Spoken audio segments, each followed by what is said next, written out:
मैं हरे राम सिंह अपने आज इस वीडियो में चर्चा करने जा रहा हूँ कि घर को स्वर्ग कैसे बनाएं। घर को तो स्वर्ग सभी लोग बनाना चाहते हैं, लेकिन उसके लिए कुछ उपाय करनी पड़ती है।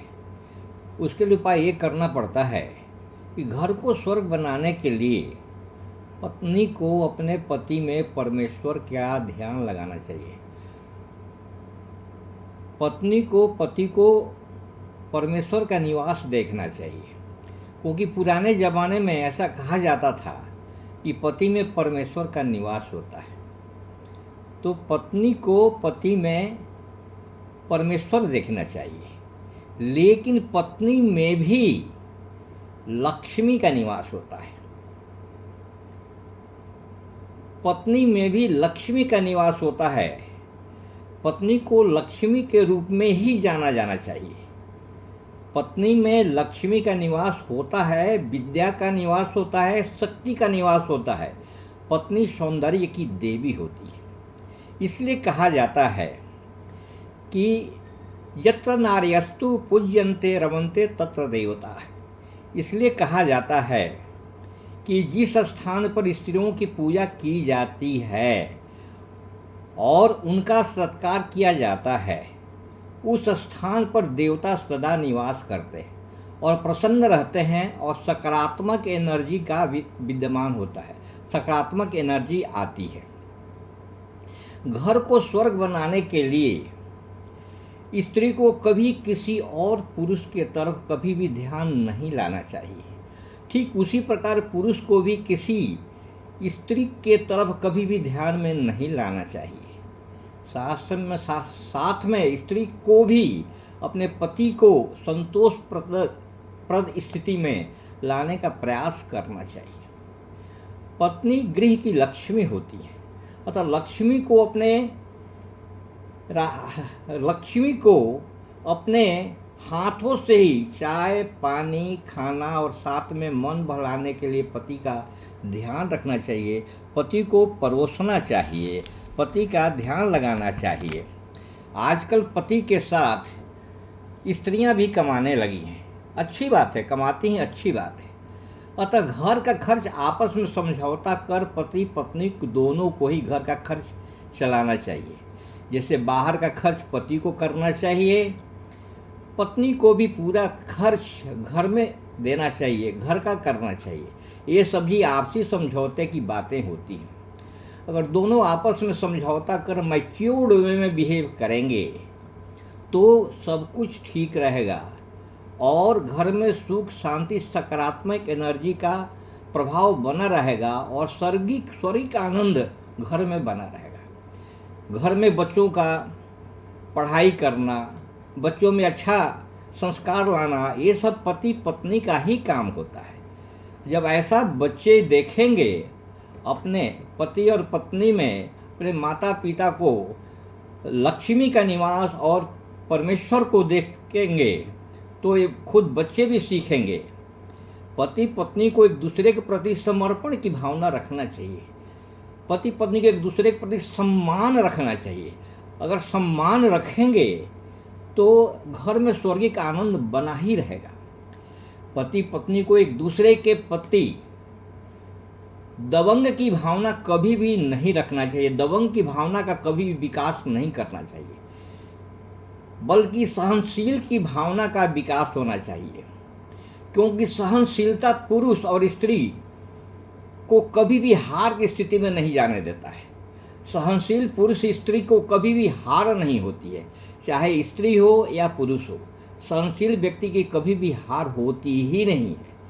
कभी कभार अगर पति पत्नी में अनमन हो जाने पर भी पत्नी को झुक जाना चाहिए, क्योंकि लक्ष्मी जी भी भगवान विष्णु का पैर दबाती थी, लेकिन साथ में पति को भी पत्नी के लिए हर प्रकार के समर्पण की भावना का विकास करना चाहिए और हर तरह से पत्नी को भी, पति को पत्नी को भी हर तरह की चीज़ों की रक्षा करनी चाहिए। कभी भी पति पत्नी को भी फ्रेंडशिप की भावना नहीं रखनी चाहिए। अगर पति पत्नी फ्रेंडशिप की भावना रखेंगे तो कोई भी वो परिवार चल नहीं सकता है। अगर एक संस्था में एक ही आदमी दो तरह के बॉस बन जाए और एक ही आदमी को दो तरह के पोस्ट रख दिए जाए, वो संस्था भी कभी नहीं चल पाएगी। और फ्रेंडशिप की भावना पति पत्नी आपस में रखेंगे तो परिवार भी नहीं चल पाएगा। फ्रेंडशिप की भावना कभी भी नहीं रखना चाहिए। पति को देखना चाहिए पत्नी में लक्ष्मी का निवास, और पत्नी को भी देखना चाहिए पति में परमेश्वर का निवास। एक दूसरे के प्रति समर्पण की भावना और आदर की भावना, सम्मान की भावना रखना चाहिए। क्योंकि ये कोई भी एक संस्था, एक बॉस, दो बॉस अगर एक ही तरह की संस्था चलाएंगे तो संस्था कभी चल नहीं पाएगी। परिवार भी एक संस्था है, इसलिए एक दूसरे के प्रति सम्मान की भावना रखना चाहिए। अगर पति पत्नी में अगर सम्मान की भावना रहेगी तो महीने के 30 दिन में हो सकता है कि 30 दिन ही स्वर्गीय का आनंद मिले। लेकिन अगर फ्रेंडशिप की भावना रहेगी तो एक दूसरे से अनबन होती ही रहेगी, एक दूसरे की कोई बात नहीं मानेगा तो अनबन हमेशा बनी रहेगी। 30 दिन में 25 दिन, 26 दिन, 28 दिन भी झगड़े होंगे, अनबन होंगे और समझौता ही करते रहना पड़ेगा। अगर पति पत्नी में भी फ्रेंडशिप की भावना होगी, एक कोष वाला स्त्री पुरुष कभी भी न तो संस्था चला सकता है और न परिवार चला सकता है। पत्नी पत्नी को एक साथ भोजन भी नहीं करना चाहिए, तो फ्रेंडशिप की भावना हो ही जाएगी। इसलिए पति पत्नी को भी अपना अपना भोजन अलग अलग करना चाहिए। घर में किसी भी प्रकार की देवी देवता की छोटी मूर्ति रखकर पूजा पाठ भी पति पत्नी को करना चाहिए। ऐसा करने से क्या होता है कि घर में सकारात्मक एनर्जी का प्रभाव होता है, घर में सुख शांति बनी रहती है, घर में स्वर्गीय का आनंद मिलता है और स्वर्गीय का आनंद और सकारात्मक भावना का विकास होते रहता है। अगर पति पत्नी बाल बच्चे सभी एक साथ घूमने फिरने कहीं भी जाते भी हैं तो पति को ही पत्नी का भी खर्च उठाना चाहिए। ये पति और बल्कि पति का कर्तव्य होना चाहिए, नैतिक कर्तव्य होना चाहिए। पत्नी को भी खर्च में कभी भी हिचकना नहीं चाहिए। पति को पत्नी बिना कोई सहयोगी हो ही नहीं सकता और सदा पति का ख्याल रखती है, और पति का ख्याल सदा जो पत्नी ही रख सकती है।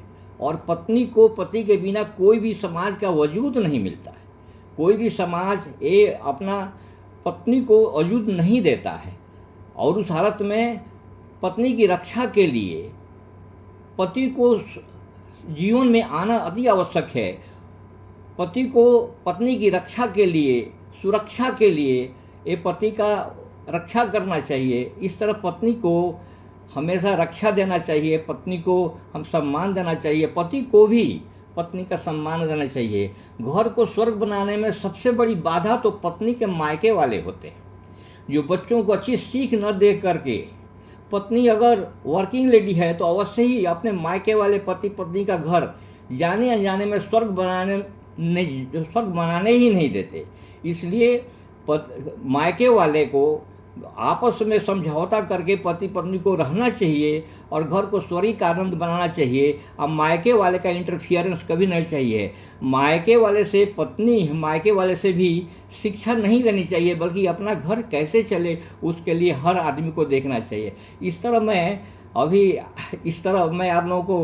आप लोग सोचेंगे मैं कोई रूढ़िवादी आदमी हूँ, ऑर्थोडॉक्स आदमी, ऐसा नहीं। मैं हर तरह की भावना को जानता हूँ, रिटायर्ड आदमी हूँ और सभी तरह के हर भावना का मैं देख चुका हूँ कि किस तरह एक पति पत्नी भी अच्छे कमाऊ होने के बावजूद भी इस तरह अपना घर चला रहे हैं, इस तरह अपने को बुरा स्थिति में रखे हुए हैं कि देख करके तरस आती है। इस तरह मैं आप लोगों से नम्र निवेदन करता हूँ कि घर को स्वर्गीय बनाए रखने के लिए पति पत्नी को एक दूसरे के प्रति समर्पण की भावना, आदर सम्मान की भावना रखना चाहिए। इस तरह मैं आप लोगों से आग्रह करता हूँ, अनुरोध विनय करता हूँ कि इसको आप कृपया लाइक करें, शेयर करें, सब्सक्राइब करें, ताकि मैं इस तरह अपने समाज का कुछ जो भी दे सकता हूँ देने का प्रयास करता रहूँगा। इस तरह आप कृपया लाइक करें, शेयर करें, सब्सक्राइब करें। Thank you very much. जय हिंद, जय भारत।